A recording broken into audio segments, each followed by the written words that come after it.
On a Saturday morning in April, Lucas Hargrove handed over $100 at a salvage yard and towed home a car that looked like it had been dead for decades, paint stripped to bare metal, roof seams eaten through by rust, a license plate barely readable. His neighbor, Diana Caldwell, stood at her gate, coffee in hand, and laughed loudly enough for the whole street to hear. "You just taught your son the fastest way to waste money," she said. Lucas said nothing. He looked at the car and went to work. 5 days later, a racing legend arrived at that same driveway with a check for $5 million. What was hiding beneath all that rust? Stay with this story. The answer is something none of them saw coming. Lucas Hargrove was 34 years old, and he had the kind of life that didn't photograph well. He woke at 5 every morning, packed a school lunch for Wyatt, checked the handwritten schedule pinned to the refrigerator, and walked out to the converted garage behind the house where he worked as a freelance mechanic. Word of mouth kept him busy enough. It paid the bills mostly, and on the months it didn't, he didn't mention it to anyone. His wife Sarah had died 2 years earlier in a car accident on the interstate. The other driver had walked away. The medical bills she left behind had not. Lucas paid them down in chunks, quietly, without announcement, without looking for sympathy. The neighbors on Marlowe Street mostly thought of him as the quiet man with the truck and the little boy. They were not wrong, exactly. They just hadn't finished the sentence. Wyatt was 7, missing a front tooth, and devoted to a stuffed bear he carried everywhere. His mother had named the bear Bolt the night he was born because she had loved racing, loved the blur of speed and the smell of engine oil. The bear had lost one button eye and been repaired twice with mismatched thread. Wyatt did not care. Lucas almost never talked about Sarah. When Wyatt asked questions about her, he answered them fully, but he did not volunteer stories on his own. The grief had settled in him the way sediment settles in still water, invisible on the surface, permanent underneath. Elijah Cross was Lucas's only real friend on the block. He was 40 years old, ran a small repair shop at the end of Marlowe Street, and had the useful quality of knowing when to talk and when to sit in silence with a cup of coffee. On Friday evenings, he sometimes brought sandwiches over, and the two of them would eat in the garage while Wyatt did his homework at the workbench. He was the only adult in Wyatt's life that the boy called by his first name instead of sir or uncle. Diana Caldwell had moved to the street 18 months earlier. Her house had a black front door, a white Audi parked at a precise angle, and window boxes filled with flowers that never seemed to wilt. She was 31, worked as a real estate broker, and operated by a set of standards she had never consciously written down, but enforced with absolute consistency. She was not a cruel person. She simply had no habit of pausing before she spoke. She and Lucas had exchanged perhaps 40 words in 18 months. She had once suggested, with a smile that technically qualified as friendly, that he might consider finding a neighborhood that's a better fit. He had looked at her for a moment and then gone back inside. She interpreted this as rudeness. He interpreted it as the only reasonable response. Marlowe Street was the kind of block where information traveled faster than it had any right to. Houses sat close together. Windows faced windows. People walked their dogs slowly and made eye contact. Whatever happened in one driveway was general knowledge by the following morning. Carter Voss had operated Voss Auto Salvage for over 30 years on the eastern edge of town, in a lot surrounded by chain-link fence and the faint smell of transmission fluid. He was 60, practical to the point of bluntness, and priced his inventory by intuition rather than research. On the morning Lucas arrived to pick up a carburetor for a regular customer, Carter was in the middle of liquidating a large collection of vehicles that had come out of a private storage facility whose lease had expired. The estate executor wanted the lot cleared by Monday. Carter wanted the money. Neither of them cared much about provenance. Lucas was walking along the back row when he saw it. It sat in the far corner of the lot, half shaded by a rusted corrugated roof that had been leaning for years and never fell. The body was a 2-door coupe, black or what had once been black, before weather and time had reduced the paint to a patchwork of bare metal and peeling finish. But there was something in the proportions that stopped him. The wheelbase was longer than it should have been for something that size. The angle of the windshield was steeper than any production car from that era. The wheel arches were shaped by hand. He could tell that without touching it, just from the way the curve met the body line. Someone had thought about this car for a very long time before building it. He put his hand on the rear quarter panel before he made any conscious decision to do so. The metal was cold. Under his palm, through the rust and the grime, he could feel the bodywork not stamped, not pressed by machine, but shaped and finished by hand. It was slight, the difference, but to a man who had been touching cars his entire life, it was unmistakable. Carter walked up behind him. "That one's $100. Take it today, or it goes in the crusher Monday morning." Lucas stood still for a long moment. He thought about Wyatt's shoes, which were a size too small, and had been for 6 weeks because the timing was never right. He thought about the electricity bill sitting on the kitchen counter. He thought about the fact that he could not have explained, under any reasonable questioning, why he was standing here with his hand on a rusted car he knew nothing about. He paid the $100. When he opened the driver's door to check the interior before towing, a small piece of a sticker peeled away from the bottom edge of the doorframe and drifted to the ground. He picked it up and put it in his pocket without looking at it closely. He would look at it later. He didn't know why that mattered, but it did. The tow home was slow and slightly absurd. Elijah's pickup, the rope, the rusted coupe drifting behind at 15 miles an hour, with its dead steering making it wander slightly in the lane. They pulled onto Marlowe Street at 9:40 in the morning, and by the time they reached Lucas's driveway, there were at least 6 people watching from various distances. The woman across the street lingered behind her curtain. 2 kids on bicycles came to a full stop. A man walking a retriever paused at the corner and did not resume walking. Diana was at her gate. Lucas had not seen her there when he turned onto the block, but she had been there for a few minutes already, as though she had known the right time to be outside. He heard her clearly. He heard the neighbor laugh, just briefly, before catching herself. He heard the words "poor kid," and he felt them land, not on him but near Wyatt, who was standing at the edge of the driveway with his backpack still on from the morning, having come outside when he heard the truck. Lucas did not turn around. He put the truck in park, got out, and said to his son, "Go inside and get my tool bag." Wyatt looked at Diana once, not with anger, with something more careful than that. Then he looked at the car, the same way his father had looked at it in the salvage yard, with his head slightly tilted as though he was listening for something. Then he turned and went inside. Lucas began unhooking the tow rope.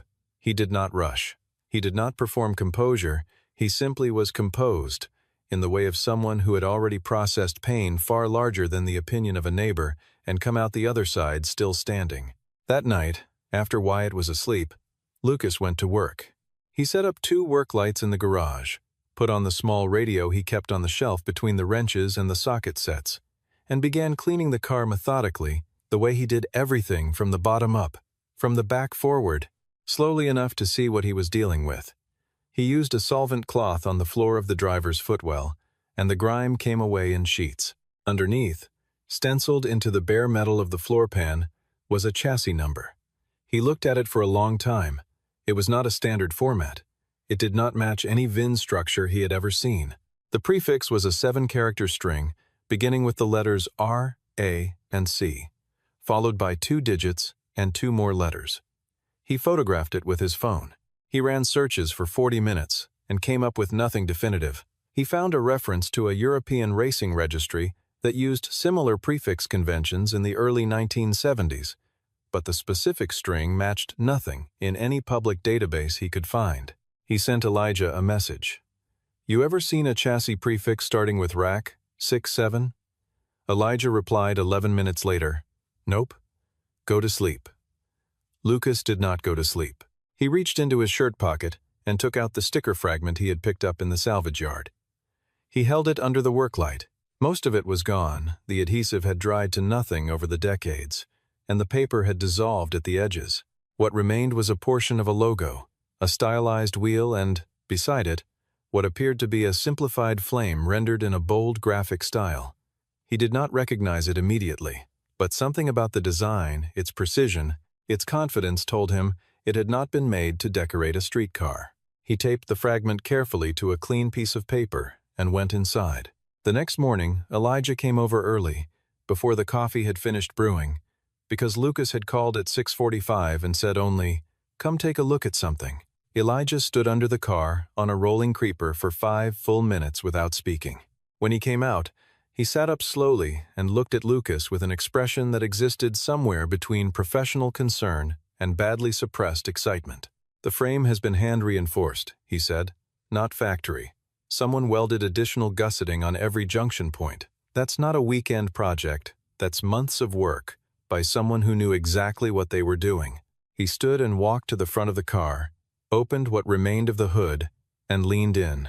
"Lucas, this is not a stock block. This has been machined, bored out, and machined by hand." He straightened up. Whoever built this car was building it for something specific, and they had serious money and serious knowledge. Lucas had already taken photographs of the suspension components. The geometry was wrong for a streetcar, specifically wrong in the way that indicated custom track day tuning. The springs, where he could see them, were not standard catalog parts. They had been fabricated. That afternoon he found a specialized forum for vintage racing vehicles, an old, text-heavy site with few photographs and members who had been using the same usernames since the early days of the internet. He created an account, uploaded the photographs of the chassis number, the suspension geometry, the body curves, and the sticker fragment, and wrote a careful, factual description of what he had found. He asked if anyone recognized any element of the car. By the following morning, there were 47 replies. This was, by the standards of the forum, extraordinary, the forum members argued. Several were certain it was a well-executed kit build from the 1980s, someone's ambitious project assembled from racing catalogs and salvaged parts. 3 members, who identified themselves as having professional backgrounds in motorsport history, were less certain. One of them, posting under the name GarageLegend_TX, wrote, "If that chassis number is authentic, you are looking at something that has been on a missing persons list in this community for 15 years. Another member sent a private message. "Stop posting public photographs. Trust me on this." Lucas printed the thread and put it in a folder. That evening, Wyatt came into the garage after school and sat on an overturned plastic bucket, which was his customary seat for the times he watched his father work. He had Bolt the bear in his lap. He watched his father polish the rear panel for a while and then said, "Does the car have a name yet?" Lucas thought about it. "Not yet. You want to pick one?" Wyatt looked at the car seriously. He looked at it the way Lucas had looked at it in the salvage yard, with his head tilted, as though the answer was in the shape of it rather than in any word. After a moment, he said, "Bolt." Lucas set down the polishing cloth. He was very still for a moment. He said, "That's a good name," and went back to work. On the 4th day, Lucas was working on the B-pillar on the passenger side when he noticed the paint was thicker there than elsewhere. He used fine grit paper to carefully cut through the black and found, underneath, a layer of white blue, a very specific shade, slightly metallic, unlike anything in current production. He knew the color, distantly, the way you know a song from a decade you didn't live through. He had seen it in photographs. He worked more carefully now, treating the surface the way an archaeologist treats a dig site, removing material in thin passes and examining what he found. And then, on the inner face of the pillar, hidden from view when the door was closed, he found it, a stamped mark pressed directly into the metal, not a sticker, not a plate, a physical impression hammered into the steel itself, a number, and beside the number, a stylized signature rendered in 3 connected letters. He photographed it. He searched for 3 hours. At 2 in the morning, he found a match in a digitized archive of an automotive trade magazine from 1983. The article was about the dissolution of a racing team that had operated out of the American Southwest during the 1970s and early 80s. The team had been among the most technically innovative in endurance racing during that period. The article mentioned, in passing, that several prototype vehicles developed by the team had been destroyed in a warehouse fire in the autumn of 1983. Among those vehicles, according to a brief paragraph near the end of the article, was a single development prototype, a testbed for a revolutionary chassis geometry that had never been raced officially, but whose design principles had, according to the article's author, quietly influenced the architecture of competitive endurance vehicles throughout the following decade. The prototype had been presumed destroyed. It had never been seen again. The stamped signature on the B-pillar belonged to a man named Marcus Webb. The article identified him as the lead engineer of that racing team. It also identified him, in a single sentence, as having died in a testing accident in 1982, 1 year before the fire that was supposed to have taken the car with it. The team had been owned and operated by a man named Dominic Ashford. Lucas sat in the garage until daylight came through the gap under the door. Elijah had not meant to tell anyone. He told his wife, because he could not contain it any longer. 48 hours of knowing something this large, and being asked to say nothing was more than a reasonable person should bear.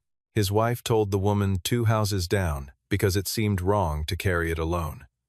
The woman 2 houses down told her husband and also the man who walked the retriever at the corner. By the following morning, Marlowe Street had achieved the particular state of suppressed collective awareness in which everyone knows the same thing and no one is saying it directly. 2 neighbors appeared at Lucas's garage door with implausible pretexts. One wanted to borrow a tire gauge, one was checking whether he had seen a lost cat. Both of them looked past him at the car for as long as they could, before he said thank you and moved to close the door. He covered the car with a blue tarpaulin after the second visit. Diana heard the story in a version that had been translated through 4 people, which meant it had acquired some rounding of the corners but preserved the essential shape. The version she heard said that the car Lucas had brought home for $100 might be worth millions. She laughed when she heard it. She said it sounded like something from a television program. Then she went inside and opened her laptop. She searched Dominic Ashford. She read for 20 minutes. She found photographs of a man in his late 50s, lean and white-haired, standing in front of a collection of vehicles at an auction house, and beside that, a profile piece in a financial publication that put his net worth at somewhere north of $1 billion, built from a combination of racing winnings, early investments in automotive technology companies, and a collection of historic vehicles whose value had appreciated considerably over 40 years. There was a note at the bottom of the profile, barely a footnote, that mentioned he had been quietly searching, for over a decade, for a prototype vehicle from his early career that was believed lost in a fire.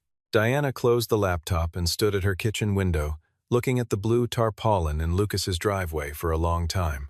She knocked on his door that afternoon, holding a measuring cup, explaining that she needed to borrow a kitchen appliance. Lucas opened the door, listened, and said, "I don't have one." He closed the door. Not rudely, simply with the finality of a man who had already decided how much energy to spend on this particular exchange. She stood on the step for a moment, then walked back to her own house. On the evening of the 4th day, an email arrived in the inbox connected to Lucas's forum account. The sender's name was Giselle Hartman. Her title, listed in the signature line, was Executive Assistant, Office of Dominic Ashford. The message was short. It said that her employer had become aware of the forum discussion and the photographs that had been shared there. It said that if Mr. Hargrove was in possession of the vehicle he had described, Mr. Ashford would very much like to meet with him in person. It said that a meeting could be arranged within 24 hours at Mr. Hargrove's convenience. It asked him to confirm. Lucas read the email 3 times, sitting at the kitchen table with his hands flat on the surface. Then he stood, went back to the garage, sat down on Wyatt's overturned bucket, and called Elijah. "Are you awake? It's 9:30. I got a message from Dominic Ashford's office." There was a pause. "Say that again, slowly." Lucas repeated it. Another pause. Longer. "What do you want to do?" "I don't know yet." He looked at the blue tarpaulin. "I wanted to tell someone first." "You told the right person," Elijah said. "Now tell Giselle Hartman you'll see them tomorrow." The 5th morning was a Saturday again, which felt like either coincidence or symmetry, depending on how you looked at it. Lucas woke at 5, made coffee, packed Wyatt's breakfast even though it was a weekend and there was no school, because the routine was the architecture of their days, and he didn't take it apart without reason. He put on the best flannel shirt he owned, which was dark green and had no visible stains. He was aware, briefly, of how this decision looked from the outside. He did not change his mind. He wore the shirt. Wyatt asked over breakfast, "Is someone special coming today?" Lucas said, "Maybe." Wyatt said, "Is Bolt going to stay?" Lucas looked at his son for a moment. He said, "Let's see what the day brings." Elijah arrived at 9 without being invited, because he understood that some things require a witness. He brought 2 cups of coffee and a carrier and had the expression of a man who has placed a bet and is trying not to show it. The black Cadillac pulled to the curb in front of the house at precisely 10 o'clock. Lucas was standing in the driveway when it parked. From down the block, behind the glass of her front window, Diana Caldwell watched the car arrive. She had been watching for 20 minutes by then, her coffee going cold in her hand. Dominic Ashford did not look like a man who was accustomed to being surprised. He was 58 years old, lean in the way of people who have always been physical, with white hair cut close and hands that showed decades of work. He moved without ceremony, climbing out of the passenger side and walking directly toward the garage with the purpose of someone who already knows where they need to be. He stopped when he saw the car. Giselle Hartman came in behind him, tablet in hand, and stood to the side. Elijah was near the garage door, not quite inside, occupying the particular position of someone who is present without being part of the meeting. Dominic walked around the car. He did it slowly, the way Lucas had done it in the salvage yard, both hands sometimes extended, occasionally touching the surface. He said nothing for a long time. Lucas watched him and did not speak. Finally, Dominic stood at the rear of the car and was still for a moment. When he spoke, his voice was quiet and level. "I thought it was gone forever." Lucas said, "You know this car?" Dominic turned and looked at him for the first time directly. "I built it. 1971. It took nearly 2 years, and it cost me more than money." He turned back to the car. "In 1983, I was told it burned in the warehouse fire, along with everything else." He paused. "I believed it because I needed to believe something." He walked to the passenger side and crouched to look at the B-pillar. He was silent for a long moment. Then he pressed one finger to the stamped signature in the metal. He stayed like that for what felt like a full minute, one finger on the steel, not moving, not speaking. "Marcus Webb was my chief engineer," he said at last. "He died in a testing accident in the spring of 1982. He never saw this car race. It never raced at all. It was a development prototype.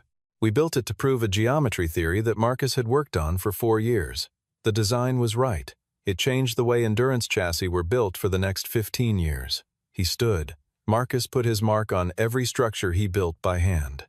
He said, an engineer should sign their work the same way an artist signs a painting.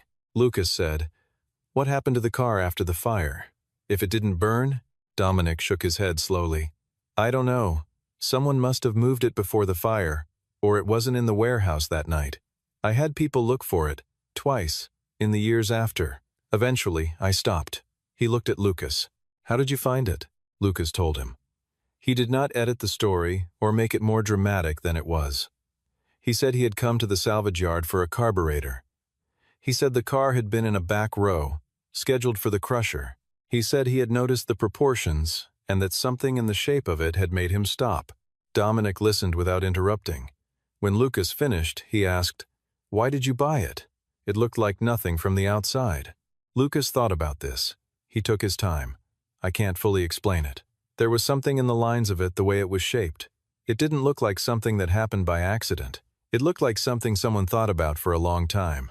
Dominic looked at him steadily. Marcus used almost exactly those words.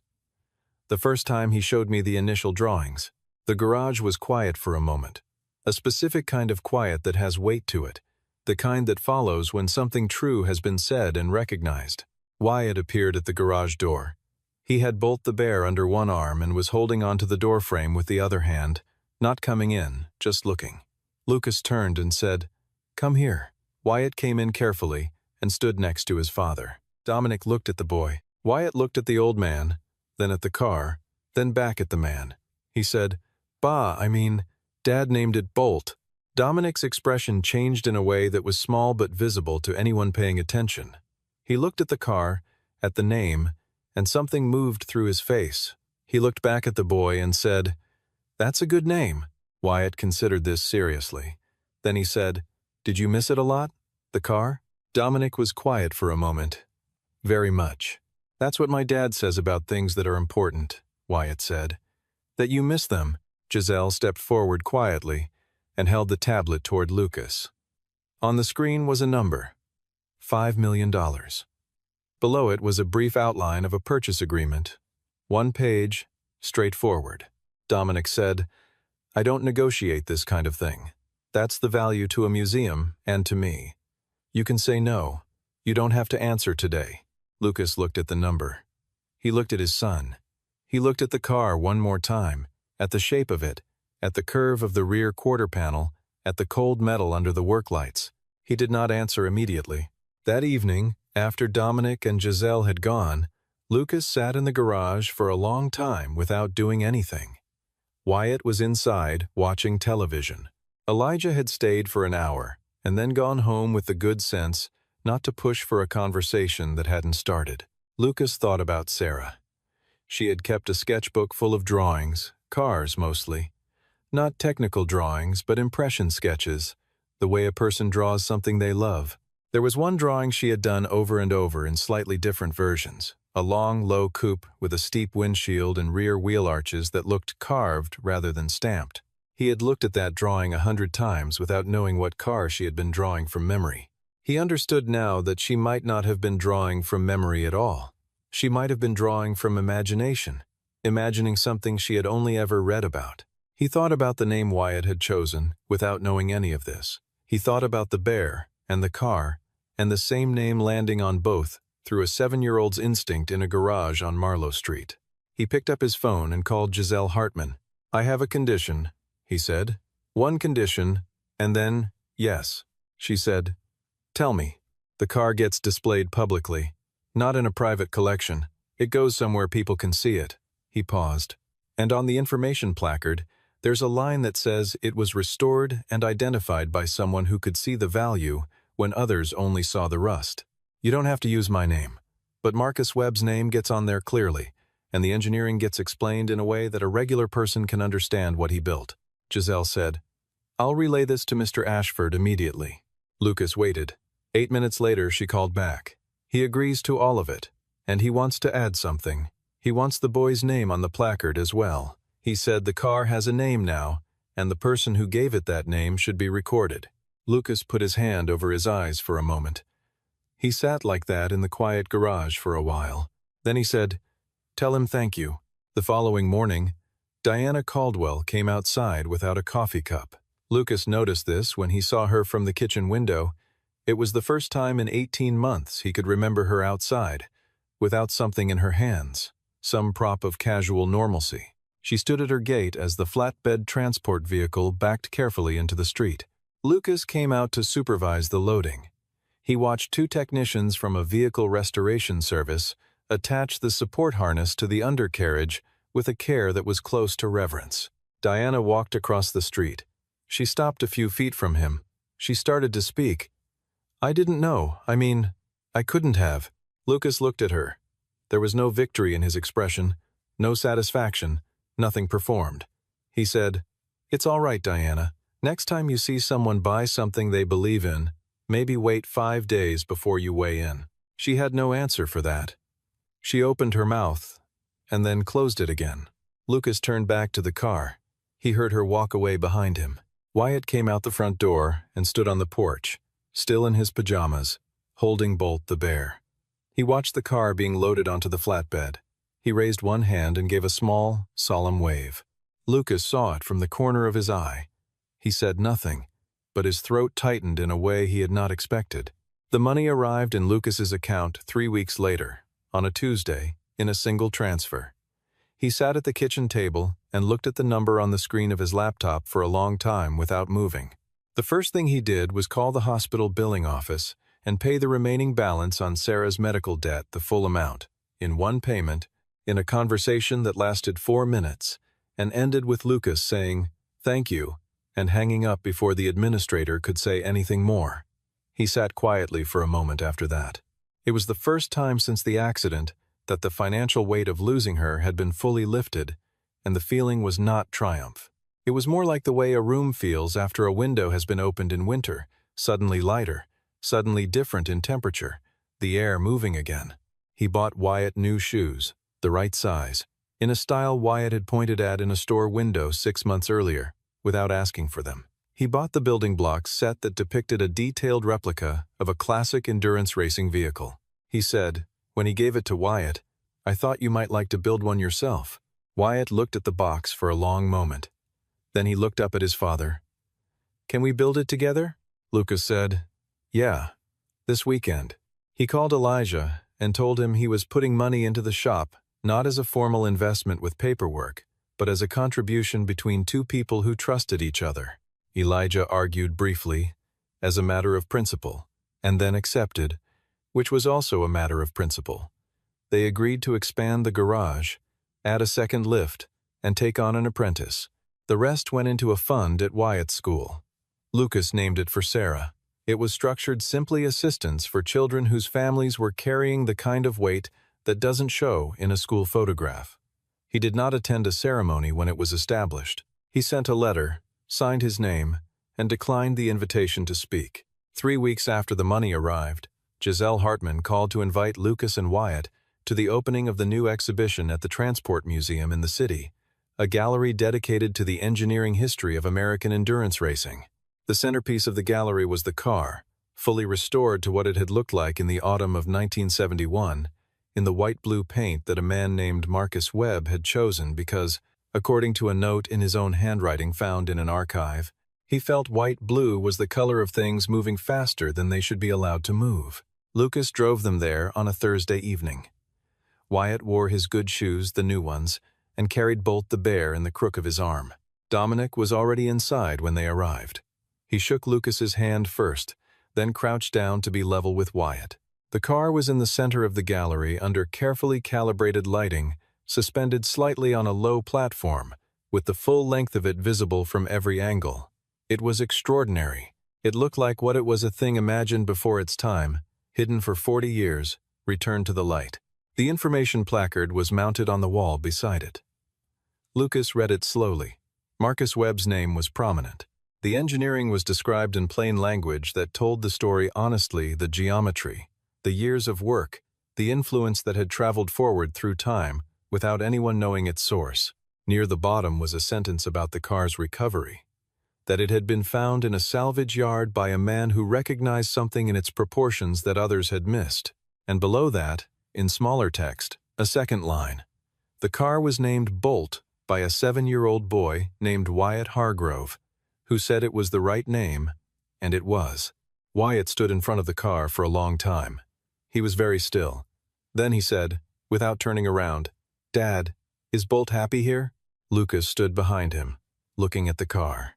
He thought about Marcus Webb spending 2 years building something he believed in. He thought about 40 years in a salvage yard. He thought about a 7-year-old boy in a Saturday morning garage, putting his hand on the door and listening for something. "I think so," Lucas said. "More people can see him now." Wyatt nodded. "That's good." He reached up and took his father's hand. "Can we get food after? I want the kind with the dipping sauce." Lucas smiled. It was a full, unguarded smile, the kind that comes up before you've decided to allow it, and several people in the gallery noticed it without quite knowing why it seemed worth noticing. "Yeah," he said.